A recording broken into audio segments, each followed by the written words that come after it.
We're in 1859, 165 years ago, with two relatively famous men. One man was a congressman, the other the son of a famous songwriter.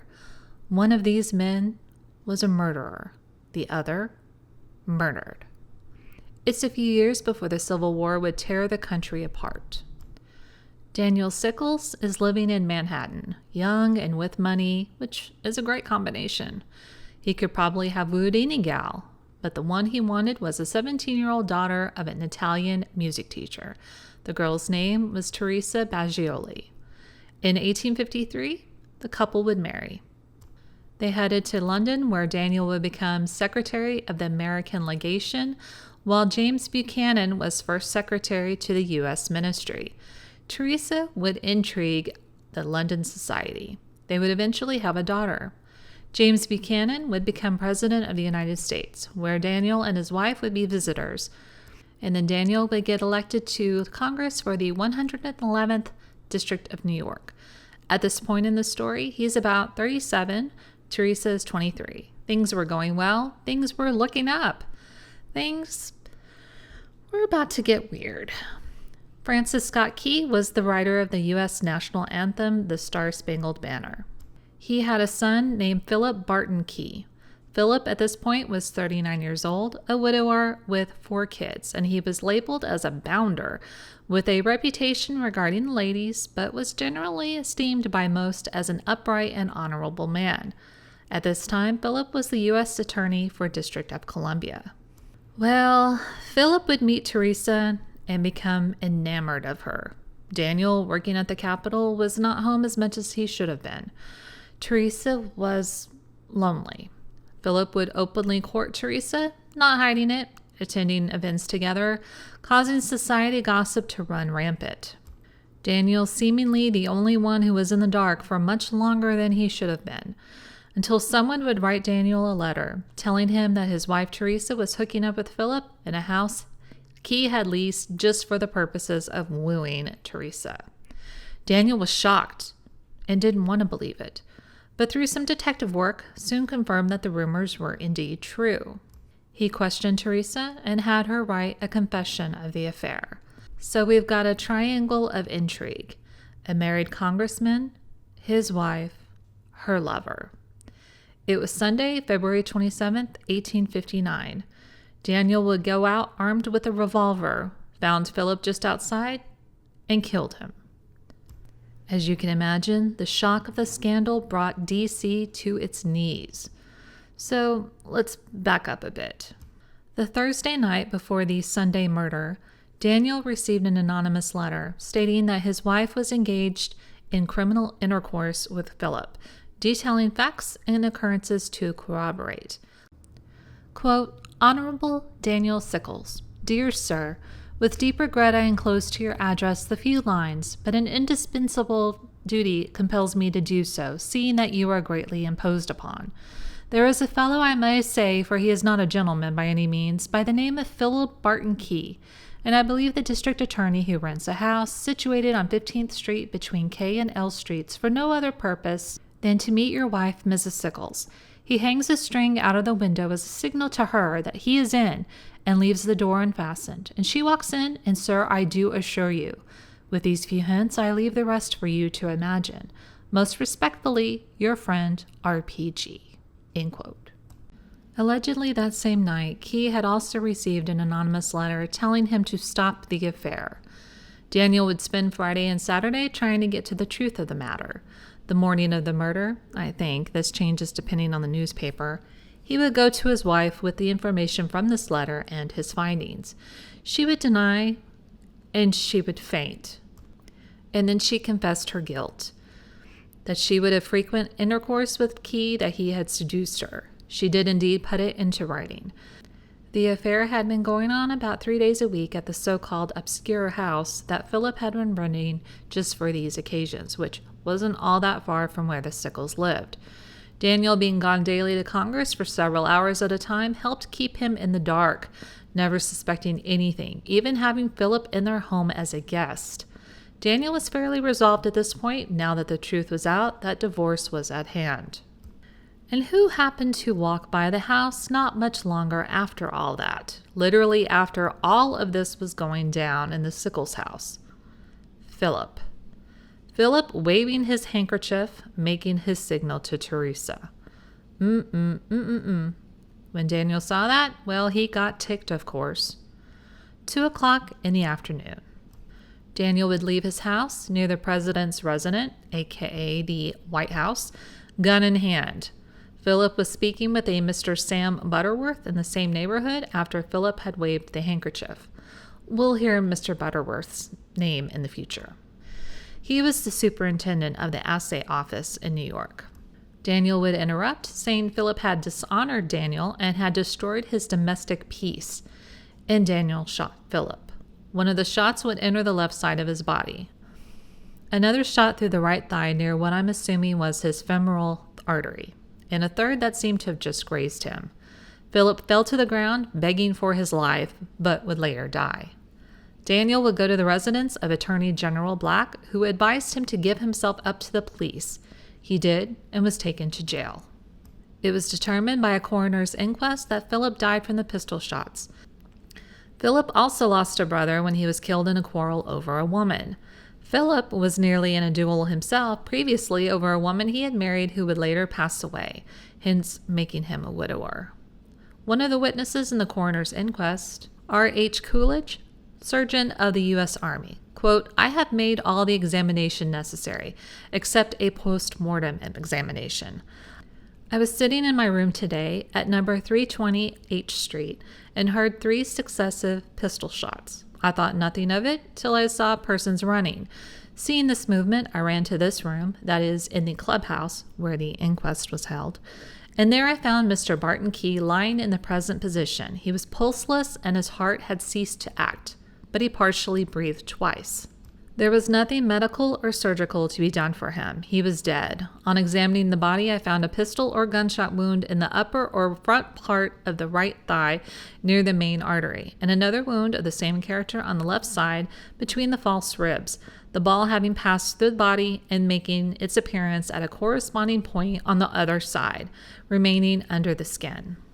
In addition to these 2 wounds, there is a slight bruise on the right side of the body near the 9th rib. This was evidently from a pistol ball glancing. There was also a slight bruise on the middle finger of the left hand. I believe his death was produced by these wounds." End quote. Samuel F. Butterworth, sworn, quote, "I was standing at the corner of Pennsylvania Avenue and Lafayette Square, talking with Mr. Key at about 2:00 today. Mr. Sickles approached and called Mr. Key by name and said, quote, 'You scoundrel, you have dishonored me,' end quote. Or he may have said, 'You have dishonored my family.' He was about 10 paces from Mr. Key," end quote. Now, here Mr. Butterworth was asked by the jury if he was aware of any intended collision, aka meetup, and he refused to answer, saying it was sufficient to state simply that Mr. Sickles shot Mr. Key, who fell dead. Quote, "He then said that simultaneously with the first fire, Mr. Key attempted to draw something from his pocket, which I supposed to be his pistol. I afterwards found in the street an opera glass. Mr. Sickles fired 3 times, end quote. Mr. Butterworth gave his testimony apparently in a reluctant manner. New York Herald, February 28, 1859. Quote, "The verdict of the coroner's jury was that Mr. Key came to his death by pistol balls fired by Daniel E. Sickles while standing on the southeast corner of Lafayette Square. The wounds therefore caused his death in a few moments. Mr. Sickles is in jail waiting an examination, which will take place tomorrow. The city is in a great state of excitement, and there are various rumors as to the cause of the tragedy. The general statement is that it rose from Mr. Sickles being jealous of Mr. Key. Many comments are made upon Mr. Butterworth's having been present during the whole sad affair, and no evidence tending to show that he endeavored to prevent it." End quote. What is interesting about this is the sympathy for Daniel. Large crowds have gathered around the prison where Daniel is being held. From the New York Herald, March 1st, 1859. Quote, "As facts are disclosed, indignation deepens against Key, the seducer, and sympathy manifests itself with Sickles, the betrayed." End quote. Had Daniel done what most other men under the same circumstances would have done, putting aside right from wrong? that Key had no excuse for what he had brought to this family, violating the confidence of a friend to whom he had been guest in the home of? Was Mrs. Sickles considered innocent in all of this by the people? No. Some of her most severe critics were women, that she had no excuse, that she had it all. Society, attention, a loving husband, all that any woman would want and wish for. But then some would say that she was young when she was married, too innocent and guileless with her views of others, thoughtless about her actions, and that she should be pitied rather than blamed. And do we know whether or not Daniel was really innocent in all of this, meaning as far as his marriage was concerned? From what I read about him generally on the internet, not necessarily in these old newspapers, he wasn't entirely innocent either. Daniel was visited in prison by a reverend, and during the discussion became quite emotional. So this is all very flamboyant language, like something out of Jane Eyre. New York Herald, March 1st, 1859. Quote, under the effect of his exhortations, Mr. Sickles gave way to his emotions and implored him, the Reverend, to visit his wretched wife and let him know of her condition. He did so, and found Mrs. Sickles in the utmost agony of mind. On her knees she implored her husband's pardon and besought him, if he would save her from madness, to return the wedding ring which he had previously torn from her hand. The reverend gentleman executed the commission, and carried back with him a letter expressive of her despair. It was some time past midnight when the Reverend Mr. Haley returned to the prison and communicated what he had witnessed. Under the advice of this gentleman, Mr. Sickles consented to give up the ring and was furthermore induced to write letters to his wife of the most affecting description. Today, Mr. Sickles is in a state of complete mental prostration, and though throngs of persons have visited the prison, he has refused to see any but a few of his most intimate friends, with whom, however, he has been unable to converse. He paces the corridor of the prison in silent grief, frequently pressing his head between his hands. He shrinks with dread from every allusion to the horrible event of yesterday. Mrs. Sickles is confined to her bed by severe illness and refuses to see anyone whatever. End quote. It would seem that a quick trial will be on the docket soon. I mean, everyone knows what he did, right? Now, Mr. Butterworth was the one speaking with Philip outside of the house when Daniel came and shot him. His name has been bandied about in the press, seemingly to have handled the whole situation oddly. Butterworth was finally compelled to make a statement, not unlike what people still do now to clear their name 165 years later. He actually did know all that was going on before he saw Philip outside of the Sickles house. Apparently, Sunday morning of the murder, he had received a note from Daniel asking him to come to the house. Quote, on my arrival, I found Mr. Sickles in his bedroom, lying on his face on the pillow, overwhelmed with grief. Some time elapsed before I could obtain from him an account of the cause of his affliction. He kept exclaiming, I am a dishonored and ruined man and cannot look you in the face. End quote. So Daniel tells Butterworth of the anonymous letter, then of his confronting his wife, who confessed. Quote, after he had apprised me of the foregoing facts, he consulted me as to the course he should pursue. I advised him to send his wife to her mother at New York, that as it was now near the close of the sessions, congressional sessions, it would excite no remark, that during the time intervening between the close of this session and the commencement of the next, he could go to Europe for a few months. And in the meantime, a separation could be arranged between himself and his wife. That I presume the affair was known only to one or two persons beyond mere surmise, and that for the honor of his little daughter and his wife's friends, this course should be pursued. End quote. Butterworth then left the house and saw Mr. Wooldridge in the house. He worked as a clerk in the House of Representatives. Butterworth made a comment to him about the terrible nature of what was happening. Wooldridge handed Butterworth the Teresa confession letter. Butterworth left to go get a drink, don't blame you, bro, after all that, and later headed back to the house. Wooldridge told Butterworth that Key had passed the house twice that morning and had waved the handkerchief as a signal. Daniel walked in then, proclaiming to have, quote, seen the scoundrel making signals, end quote. Butterworth, quote, I said, Mr. Sickles, you must be calm and look this matter square in the face. If there is a possibility of keeping the certain knowledge of this crime from the public, you must do nothing to destroy that possibility. You may be mistaken in your belief that is known to the whole city, end quote. Sickles instantly replied, "No, no, my friend, I am not. It is already the town talk." Butterworth then said, quote, "If that be so, there is but one course left for you. As a man of honor, you need no advice." End quote. Now, just a sidebar. Duels interest me, but very few others judging by my YouTube video on this topic, LOL. Those of us who are school kids in America or who watch musicals know about the duel between Alexander Hamilton and Aaron Burr. Duels were apparently banned in Washington, D.C., but not in the very close by Maryland. Take a carriage ride and get your duel on. So was that what Butterworth was implying here? Let's just duel it out? Maybe. By the time of the Civil War, again just a few years from now, duels with swords and such would be considered basically illegal in the United States. So then Daniel had invited Butterworth over to join him at the clubhouse to see if Key had a room there, as apparently it was thought Key had also made signals from there as well, as it was kind of across the street. Butterworth left Sickles and went out into the street waiting for him. When still in the house, Butterworth didn't think Daniel had a weapon on him, but also believed that Daniel was following him right out of the house. Butterworth slowly walked down the street, waiting for Sickles to emerge from the house, and then saw Philip approaching him. They greeted each other, exchanged a few sentences, and, quote, "I turned to leave him. As I did so, I saw Mr. Sickles for the first time after leaving his house, coming rapidly down 16th Street on the side next to the square, and then near the corner.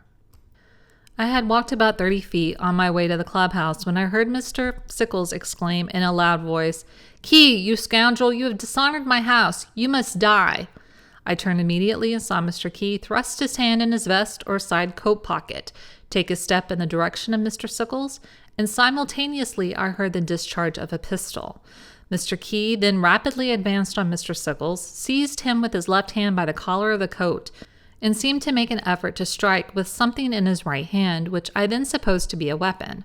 Mr. Sickles backed into the middle of the street when he succeeded in extricating himself from Mr. Key's grasp, drew a pistol from his overcoat pocket and presented it at Mr. Key, who retreated backward up 16th Street towards the clubhouse, and threw something at Mr. Sickles. Mr. Sickles followed, and when within 10 feet, fired.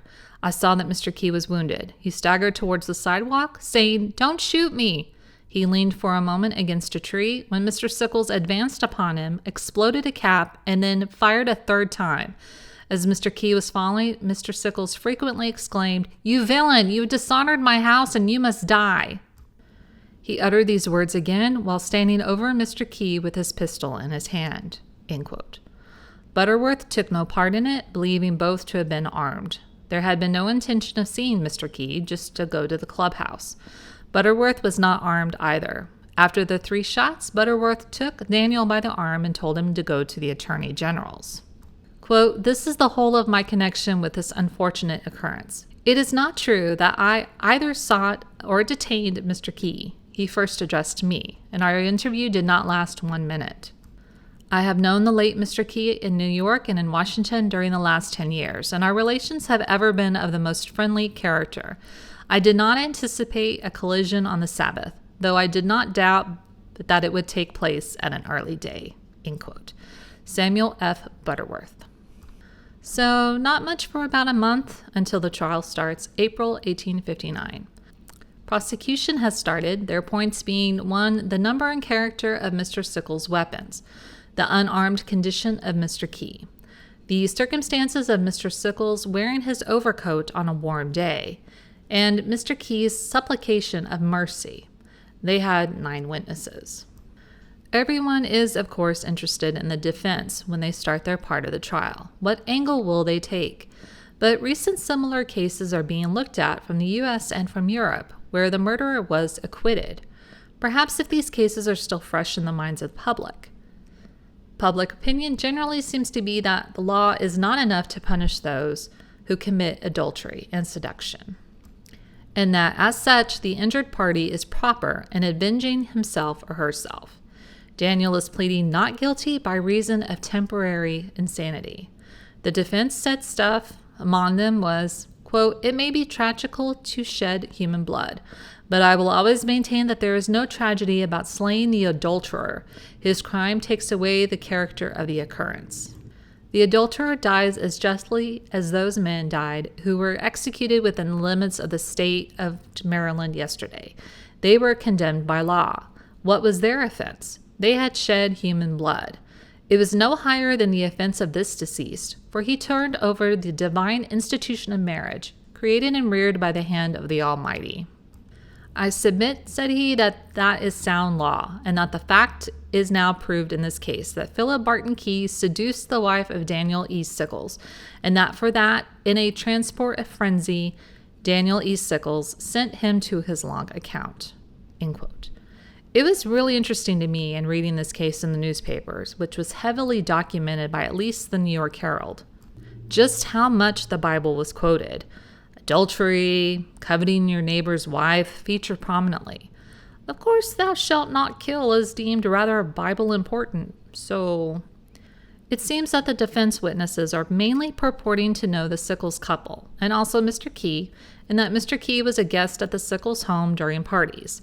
They are showing that there was no ill will between Mr. Key and Mr. Sickles prior to the murder. Other witnesses are called to say that they had seen Mr. Key making the handkerchief wave in front of the Sickles home. Now, once again, we got the prosecution and the defense sniping at each other, which is always fun. This is done in 1859 language, which I must say is very dignified and lovely, but still catty.